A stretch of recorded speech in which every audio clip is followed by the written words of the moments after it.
Hi, I'm Margaret, but everyone calls me Maggie. I'm 32 years old, and I thought I knew my family pretty well.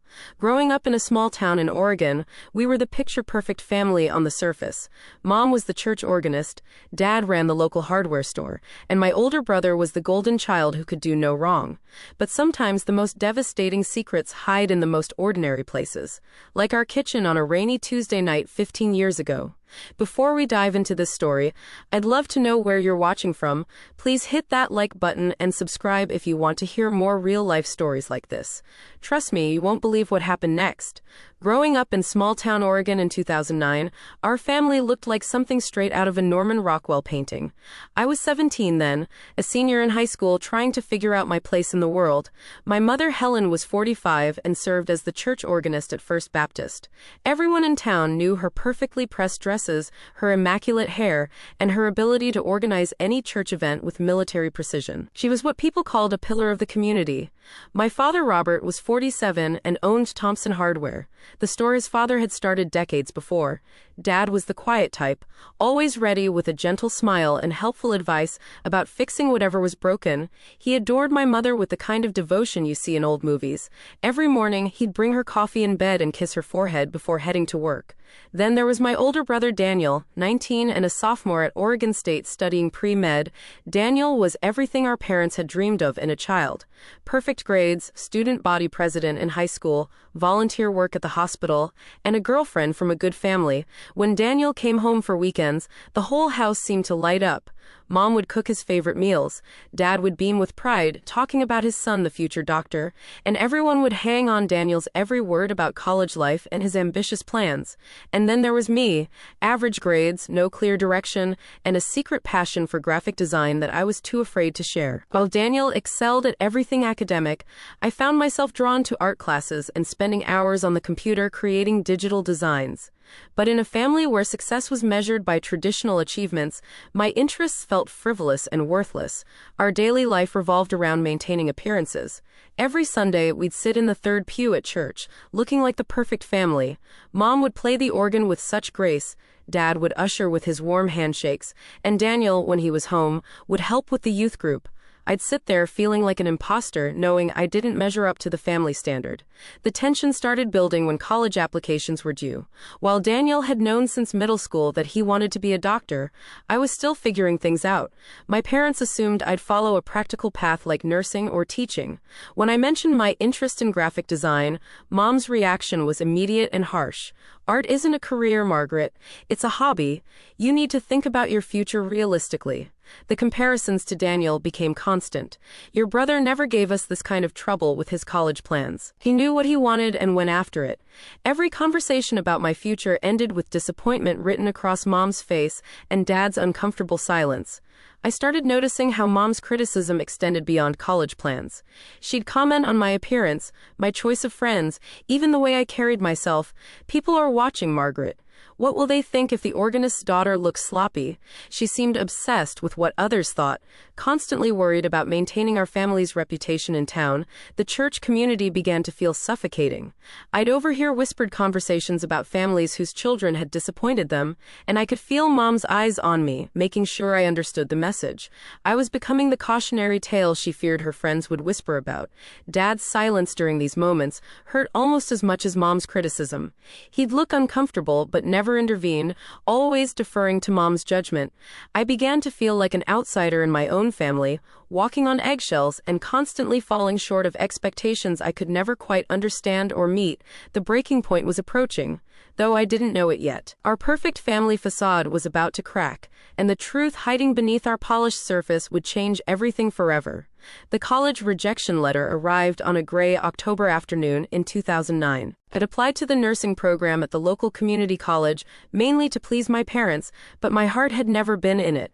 When the thin envelope arrived with "We regret to inform you" in the first line, I felt relief mixed with dread.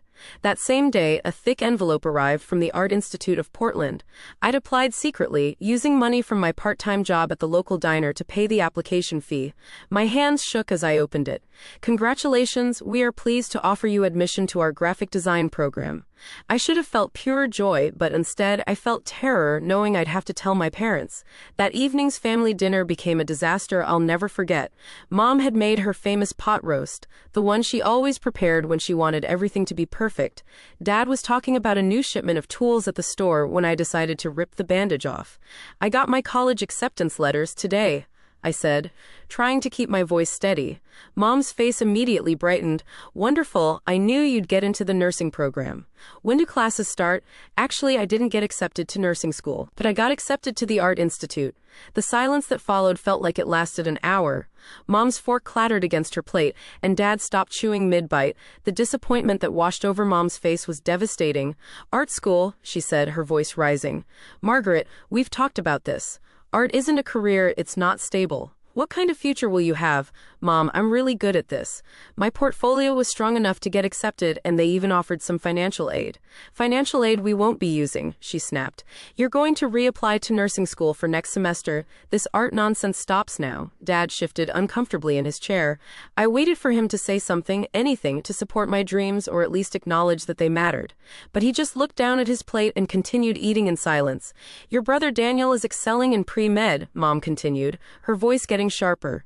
"He's making something of himself, building a career that matters. He's making us proud.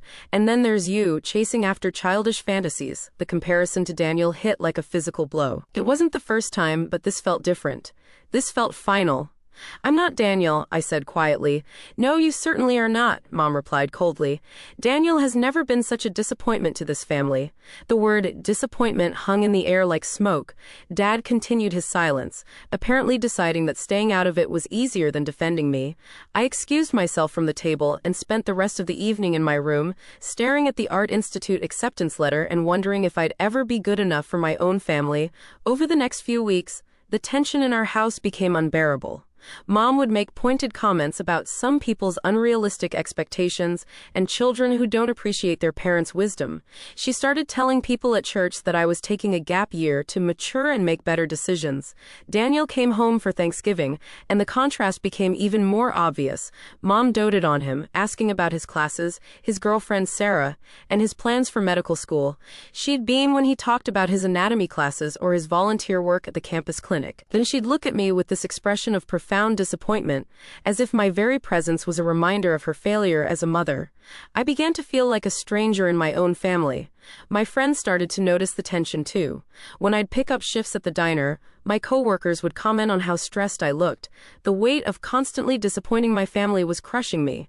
Mom's behavior escalated beyond private criticism. She began making subtle digs about my choices in front of church friends and neighbors. "Some children just need more time to find their way," she'd say with a sigh, making it clear which child she was referring to. The humiliation was constant and deliberate. The night that would change everything was approaching fast. November 15th, 2009. I had no idea that this random Tuesday would reveal a secret that would shatter our family's perfect image forever. I was about to discover that the person who'd been judging me so harshly had been living the biggest lie of all.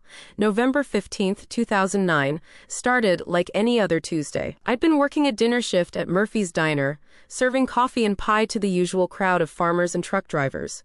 My manager sent me home early because business was slow, so I found myself walking up our front steps around 8:30 instead of my usual 10 o'clock. The house looked normal from the outside. Both my parents' cars were in the driveway, which wasn't unusual. Dad's old Ford pickup and Mom's pristine Honda Civic sat side by side like they had for years. But something felt different as I approached the front door. The living room was dark, which was odd because Mom usually had every light blazing when she was home. She hated sitting in darkness, always said it made the house feel gloomy. I could see a faint glow coming from the kitchen, probably just the light over the sink that we always left on. I used my key quietly, not wanting to startle anyone. The house was silent except for the familiar sounds of the old furnace kicking on and the grandfather clock ticking in the hallway. I was about to call out that I was home when I heard something that made me freeze. Voices, hushed, intimate voices coming coming from the kitchen. But they weren't my parents' voices having a normal conversation. There was something secretive, urgent about the tone that made me instinctively step more carefully. I crept toward the kitchen, my heart starting to pound for reasons I couldn't explain. The voices became clearer as I got closer, and I recognized Mom's laugh, but it sounded different. Softer, more feminine than I'd ever heard it. What I saw when I peered around the corner changed my life forever. Mom was standing by the kitchen island, but she wasn't alone. Mr. Patterson from church was there, and they were kissing. Not a friendly peck on the cheek, but a passionate, desperate kiss between two people who clearly cared deeply for each other. I felt like I'd been punched in the stomach. Mr. Patterson was a deacon at our church, married to sweet Mrs. Patterson with 3 young kids. He helped Dad with church maintenance projects, and often joined us for Sunday dinners after service. They broke apart, and I could see Mom's face in the dim light. She looked happier than I'd seen her in years. Radiant, alive in a way that made me realize how distant and cold she'd seemed at home lately. "I can't keep doing this, Helen," Mr. Patterson was saying, his voice heavy with emotion. "The guilt is eating me alive." I know, Mom whispered, reaching up to touch his face tenderly. "But we've talked about this. We can't just walk away from what we have." "What about Robert? What about the kids? What about my family?" Mom's expression hardened slightly. "Robert is a good man, but he doesn't understand me. He's content with his simple life, his hardware store, his routine. I feel trapped, James. Trapped with a husband who's satisfied with mediocrity and children who," she paused, and I held my breath. "Children who what? Daniel will be fine. He's everything we hoped for. But Margaret, she's just like her father, no ambition, no drive. She's going to end up stuck in this town forever, just like I am." The cruelty in her voice when she talked about me, about Dad, was devastating. This wasn't just an affair. This was a woman who had contempt for the family she'd built. "We could leave," she continued. "Start over somewhere else. I have some money saved, and you could find work anywhere." "Helen, we can't just abandon our families." "Why not? What's keeping us here besides obligation and guilt? When's the last time you felt truly happy with Ruth? When's the last time you felt alive?" I watched in horror as they planned a future together, discussing meeting again the following week, talking about the logistics of leaving their spouses and children behind. Mom complained about feeling suffocated by our perfect family image and how exhausting it was to pretend she was satisfied with her life. I must have made a noise because they both suddenly stopped talking and looked toward the hallway. I flattened myself against the wall, my heart pounding so loud I was sure they could hear it.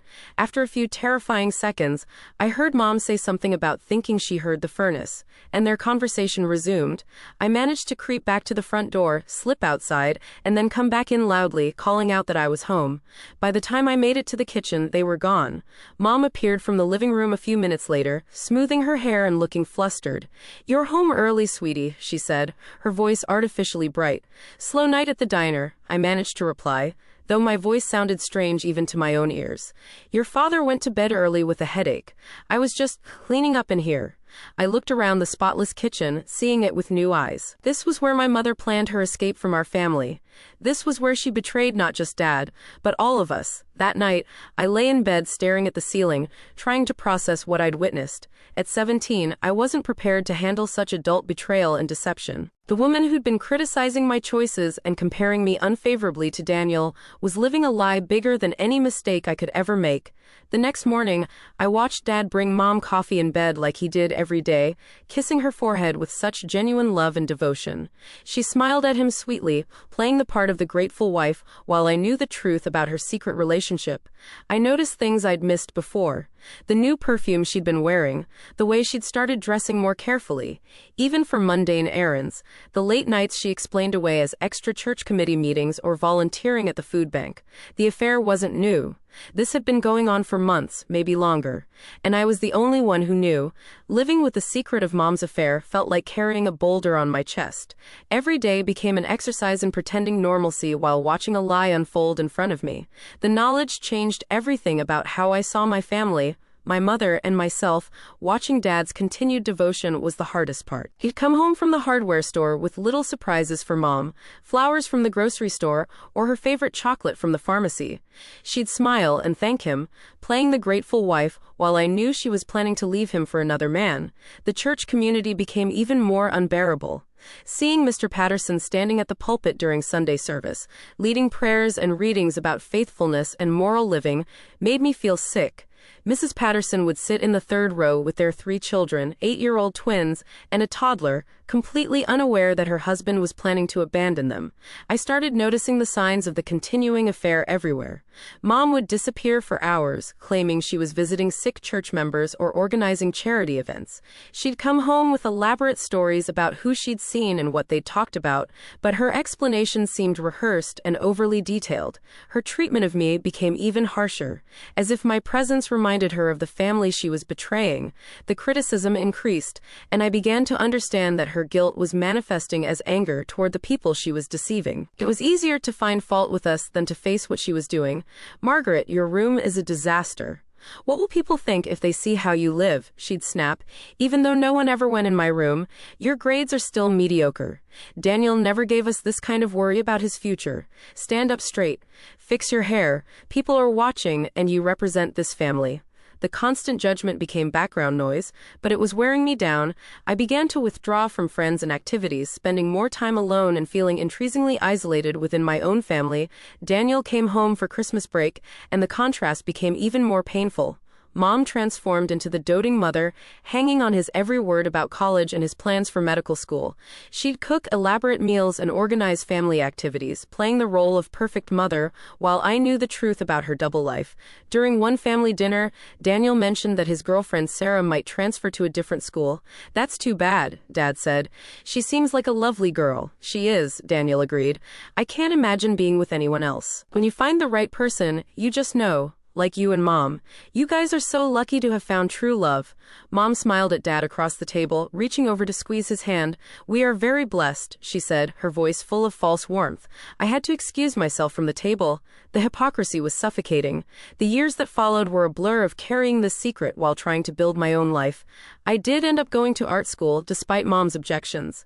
I got a partial scholarship and took out loans for the rest, determined to prove that I could succeed on my own terms. College provided some distance from the family dysfunction, but I carried the emotional weight of Mom's betrayal with me everywhere. During phone calls home, I'd listen to her complaints about Dad's lack of ambition or her frustrations with small-town life, knowing she'd been saying the same things to her lover for years. I graduated with a degree in graphic design and found work with a marketing firm in Portland. The physical distance helped, but family visits remained tense. Mom continued her pattern of criticism and comparison, always finding ways to remind me that I wasn't measuring up to family expectations. Meanwhile, the affair apparently continued.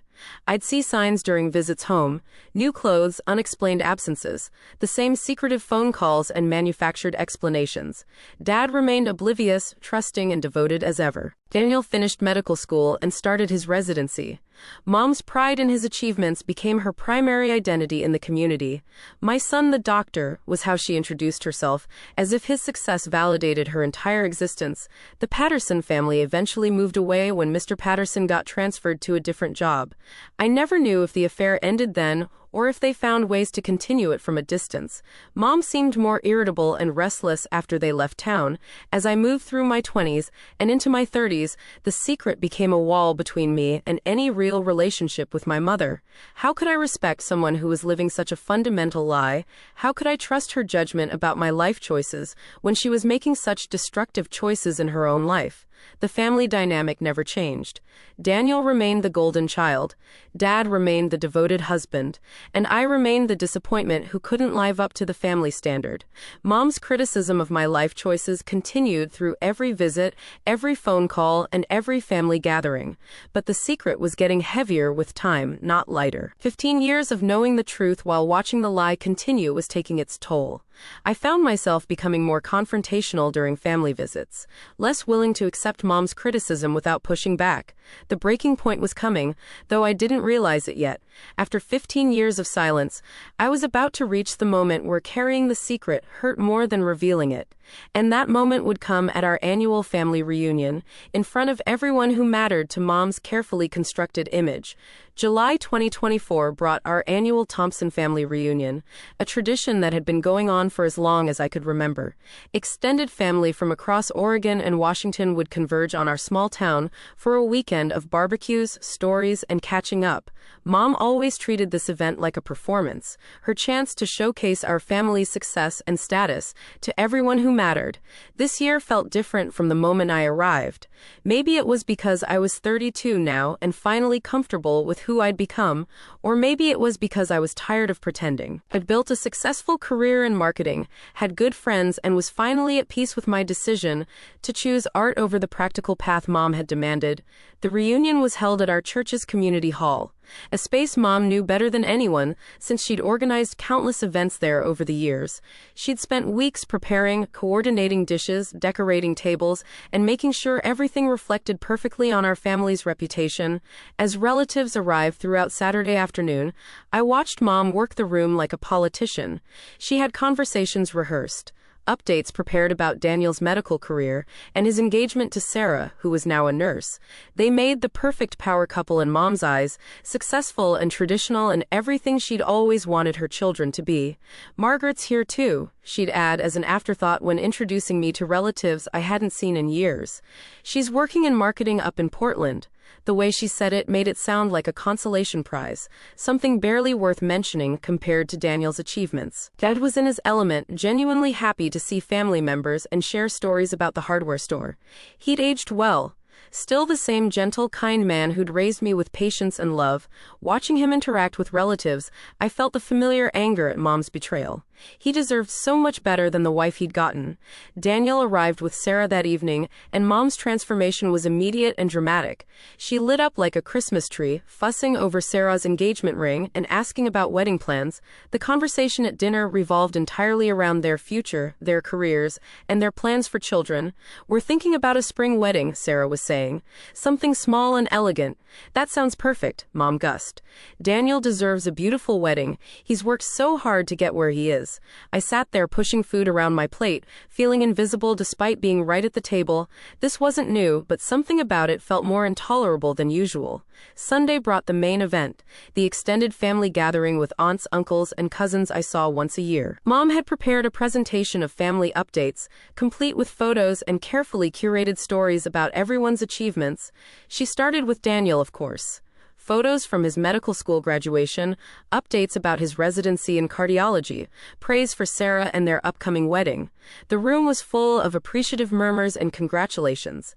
Then she moved on to other family members' children. Cousin Rebecca's promotion at the bank. Nephew Tommy's acceptance to graduate school. Niece Jennifer's new baby. When she got to me, the energy in the room shifted subtly. Margaret is still in Portland, still unmarried, still working in marketing.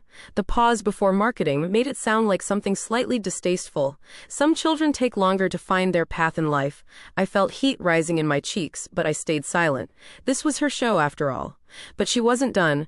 "It's interesting how children from the same family can turn out so differently. We raised them the same way, gave them the same opportunities, but some embrace success while others seem content with less." The room was uncomfortably quiet. Even relatives who barely knew me could sense the tension and disapproval in her words. "Of course we love all our children equally," she continued, her voice taking on a martyred tone, "but it's heartbreaking when one child brings shame to the family name while the other brings honor." That was it. 15 years of carrying her secret. 15 years of accepting her criticism. 15 years of being the family disappointment while she lived a lie that would destroy everyone if they knew the truth. Something snapped inside me. I stood up slowly, my chair scraping against the floor in the sudden silence. "Shame to the family name," I repeated, my voice surprisingly steady despite the rage building inside me.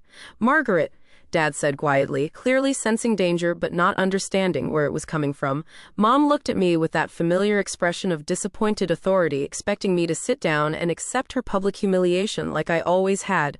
"Yes," she said coldly, doubling down in front of our entire extended family. "You're a shame to this family." The words hit like they were designed to, but instead of crushing me, they liberated me. After 32 years of her criticism and 15 years of her hypocrisy, I was finally done. I looked directly at her, and for the first time in my life, I wasn't afraid of her disapproval. "Then should I tell them what you did in the kitchen that night?" The silence that followed my question was deafening. For the first time in my entire life, I watched my mother's face drain of color, and her confident expression crumble into something I'd never seen before. Pure terror, Mom's mouth opened and closed like she was trying to speak, but no words came out. Her hands, which had been gesturing confidently just moments before, began to shake visibly. She knew exactly what I was referring to, and she knew that I knew. What kitchen? What night? Daniel asked, looking between us with confusion. What are you talking about, Maggie? The extended family members in the room were looking around at each other, clearly sensing the tension but not understanding the context. Aunt Patricia leaned forward in her chair. Uncle Bob frowned. Cousin Jennifer stopped rocking her baby. Dad's expression was shifting from confusion to something deeper. After 30 years of marriage, he was reading Mom's reaction and beginning to understand that whatever I was about to say was significant. Margaret, Mom finally managed to whisper, her voice completely different from the authoritative tone she'd used just minutes before. Please? But 15 years of silence was enough. 15 years of carrying her secret while she criticized my every choice, compared me unfavorably to Daniel, and called me a shame to the family name. If I was going to be the family disappointment anyway, I might as well tell the truth. November 15th, 2009, I said, my voice carrying clearly through the silent room. I came home early from work at Murphy's Diner. I was 17 years old. Mom's face went from pale to ashen. She was gripping the edge of the table so hard her knuckles were white. I walked into our house that night, and I found Mom in the kitchen with Mr. Patterson, James Patterson, the church deacon. They weren't having coffee and discussing church business. Margaret, stop, Mom said, but her voice had no power behind it anymore. They were kissing, planning their future together, talking about leaving their families behind and starting over somewhere else. The gasp that went through the room was audible. Dad's face went completely still, the kind of stillness that comes before an earthquake. She was telling him how trapped she felt, how Dad was too satisfied with mediocrity, how I was just like him and would never amount to anything. She had money saved. They were planning to abandon their families and run away together. Oh my God, Sarah whispered, her hand flying to her mouth. Daniel was staring at Mom in shock. Is this true? Mom was looking around the room desperately as if searching for an escape route. The woman who had demanded respect and admiration from everyone in our church and community was reduced to a trembling shadow of herself. It wasn't. You don't understand the whole situation, she stammered. What situation? Dad's voice was quiet, but there was something dangerous in it. Helen, what situation? Robert, please let me explain privately. No, I said firmly. No more private explanations. No more secrets. I've kept this secret for 15 years while you called me a disappointment and a shame to the family, while you held up Daniel as the perfect child and made me feel like nothing I did would ever be good enough. Uncle Bob cleared his throat uncomfortably. Maybe we should give you folks some privacy to work this out. No, stay, I said. She made her criticism of me public. She called me a shame to the family in front of all of you. You deserve to know what kind of person she really is. Mom tried one more desperate attempt at control. Margaret, you were just a child. You misunderstood what you saw. I didn't misunderstand anything. I heard you planning to meet him again the next week. I watched you lie to Dad the next morning about where you'd been. I saw the affair continue for months afterward, maybe years. I watched you criticize Dad to your lover while he brought you coffee in bed every morning. Dad stood up abruptly, his chair falling backward. Helen, is this true? The room was so quiet I could hear the clock ticking on the wall. Everyone was waiting for her response, but we all knew the truth was written across her face. We were going through a difficult time, she whispered. You don't understand the pressures I was under, the expectations. So it's true, Daniel said, his voice hollow. You had an affair. You were planning to leave us. Mom looked around the room at faces that had once looked at her with respect and admiration. Aunt Patricia was shaking her head in disgust. Cousin Jennifer was holding her baby tighter. Uncle Bob was staring at the floor. And this is the woman who's been calling me a shame to the family, I continued. This is the woman who's been criticizing my choices and my life for 32 years. This is the woman who held herself up as the moral authority in our family. Dad walked out of the room without saying another word. The sound of the door closing behind him seemed to wake everyone up. Relatives began gathering their things, making quiet excuses about needing to get on the road or check on pets at home. Mom sat down heavily in her chair. All the fight gone out of her. For the first time in my life, she had nothing to say. James Patterson, Daniel said quietly, Ruth Patterson's husband. They had 3 little kids. What happened to him? I asked. Did the affair continue after they moved away? Mom didn't answer. She was staring at her hands, tears finally starting to fall. The room emptied quickly after that. Nobody wanted to be part of whatever reckoning was coming next. Sarah squeezed my shoulder as they left. I'm so sorry you had to carry that alone, she whispered. Eventually, it was just Mom Mom, Daniel, and me sitting in the church community hall where she'd orchestrated so many perfect family presentations over the years. 15 years, Daniel said finally. You knew for 15 years and never said anything. I was 17, I replied. I didn't know what to do with that information. I thought I was protecting the family. But you watched her treat you terribly all this time, knowing what she'd done. I nodded. Every criticism, every comparison to you, every time she called me a disappointment or said I was bringing shame to the family, all while she was living the biggest lie any of us could imagine. Daniel looked at Mom, who still hadn't spoken. How could you do that to her? How could you make her feel worthless when you were the one living a double life? Mom finally looked up, her perfectly styled hair disheveled and her makeup streaked with tears. I was trying to be a good mother. I wanted you both to succeed, by having an affair, by planning to abandon us, by treating Maggie like she was worthless. I made mistakes, she whispered. I was unhappy and I handled it poorly. The word mistakes hung in the air.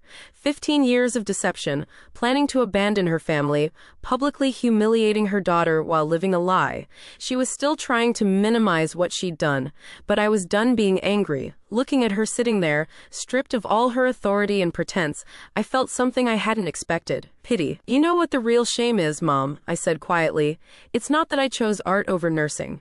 It's not that I'm unmarried or that my career doesn't impress your church friends. The real shame is that you wasted 15 years criticizing me for choices that were honest while you were living a complete lie. I stood up to leave, feeling lighter than I had in years. And the saddest part is that if you'd just been honest about your own unhappiness instead of projecting it onto everyone else, maybe we could have actually helped each other.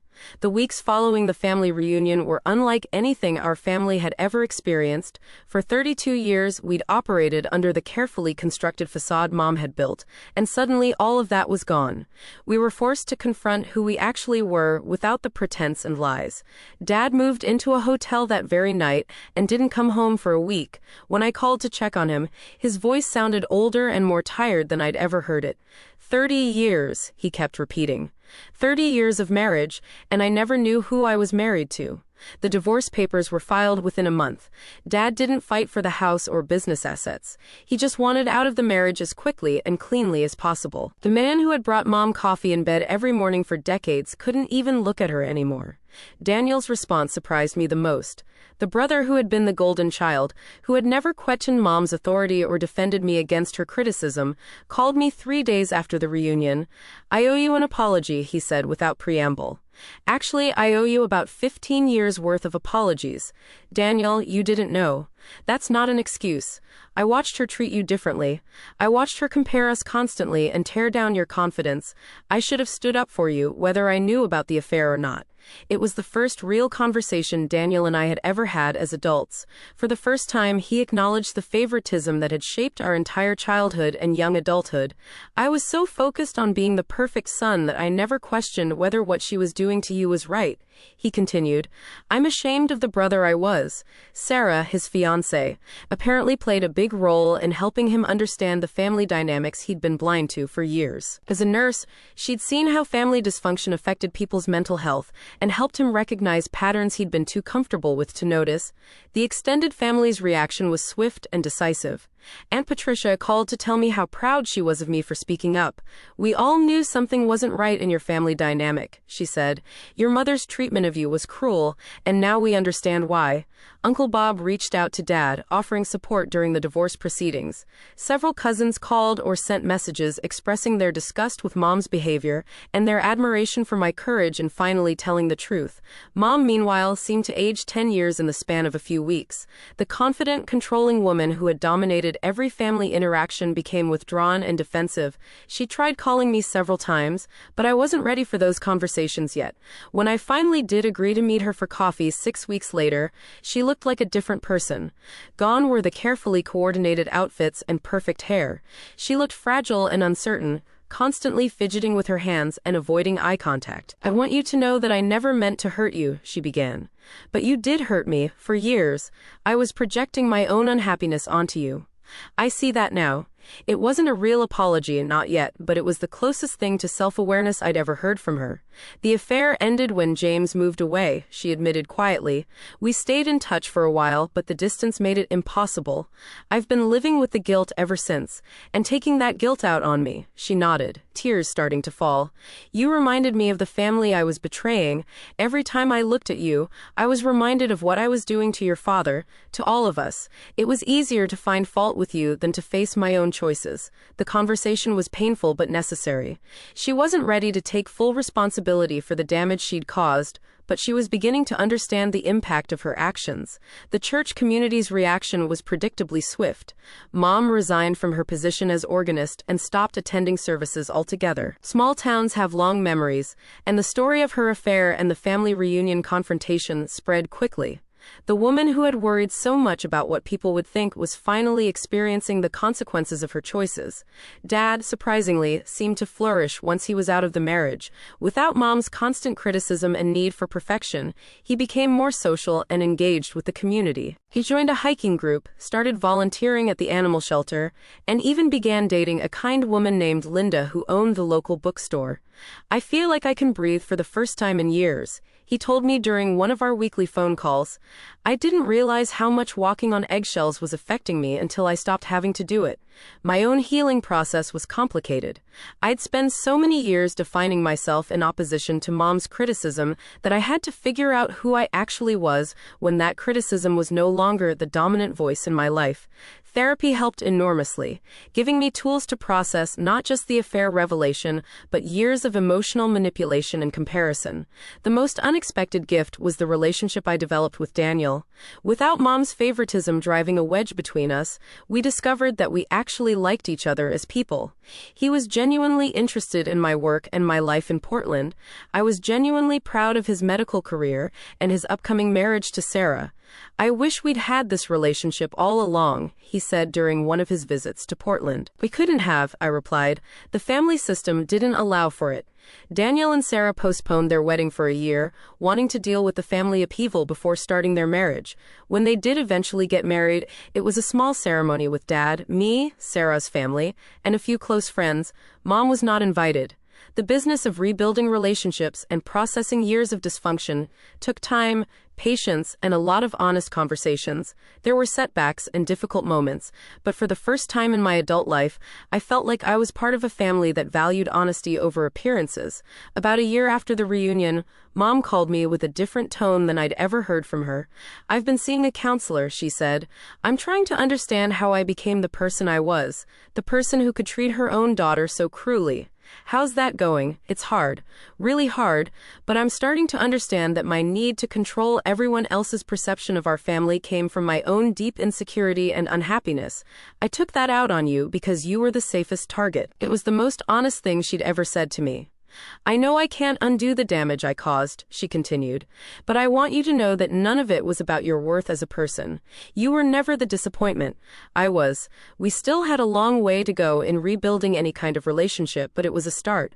I wasn't ready to forgive everything, and I might never be, but I was open to the possibility that people could change and grow, even after causing tremendous harm. The most profound change was in how I saw myself. Without the constant criticism and comparison, I began to recognize my own achievements and worth. My marketing career was actually quite successful. My choice to pursue art had led to creative fulfillment and financial stability. My decision to remain unmarried was a valid choice, not a failure. I started dating more seriously and eventually met Marcus, a kind, funny man who worked as a teacher and appreciated both my artistic talents and my strength in standing up to family dysfunction. He understood the complexity of my relationship with my family and supported my decision to maintain boundaries while still working toward healing. Looking back on that November night, 15 years earlier, I realized that discovering Mom's affair had been devastating but also, in some ways, liberating. It had shown me that the person who held herself up as the moral authority in our family was flawed and human, just like the rest of us. It had taught me that perfect facades often hide the deepest dysfunction. Most importantly, it had taught me that my worth wasn't determined by someone else's approval, even if that someone was my mother. Standing up for myself at the family reunion had been terrifying, but it had also been necessary. Sometimes the most loving thing you can do is tell the truth, even when it's painful. The family shame Mom had worried about for so many years turned out to be her own secret, not my honest choices.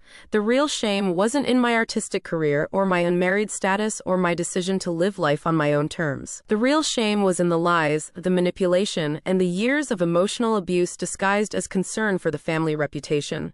As I sit here now, 3 years after that life-changing family reunion, I can honestly say that I'm grateful for the confrontation that shattered our family's perfect image. It forced all of us to deal with reality instead of pretense, to build relationships based on honesty instead of performance. Dad is happier than I've seen him in decades. Daniel and I have a genuine sibling relationship for the first time in our lives. Even Mom, through therapy and genuine self-reflection, is slowly becoming a person capable of real relationships instead of manipulative control. The truth had set us all free, even though it had hurt like hell in the process. Sometimes the most devastating secrets really do hide in the most ordinary places, like a kitchen on a rainy Tuesday night 15 years ago. But when those secrets finally come to light, they create space for something better. Authentic relationships built on truth instead of lies. That night in the kitchen changed my life, but not in the way I expected when I was 17 years old and terrified of what I'd discovered. It ultimately gave me the tools I needed to stand up for myself and demand better from the people who claim to love me. And that, I've learned, is one of the most valuable gifts you can give yourself. What would you have done in my situation? Would you have kept the secret longer, or would you have spoken up sooner? I'd love to hear your thoughts in the comments below. If this story resonated with you, please hit the like button and subscribe for more real-life stories about family, relationships, and finding the courage to speak your truth. Share this with someone who might need to hear that their worth isn't determined by others' approval, even family members. Thank you for listening to my story, and remember that sometimes the most loving thing you can do is be honest, even when it's painful. Until next time, take care of yourselves and don't be afraid to stand up for what's right.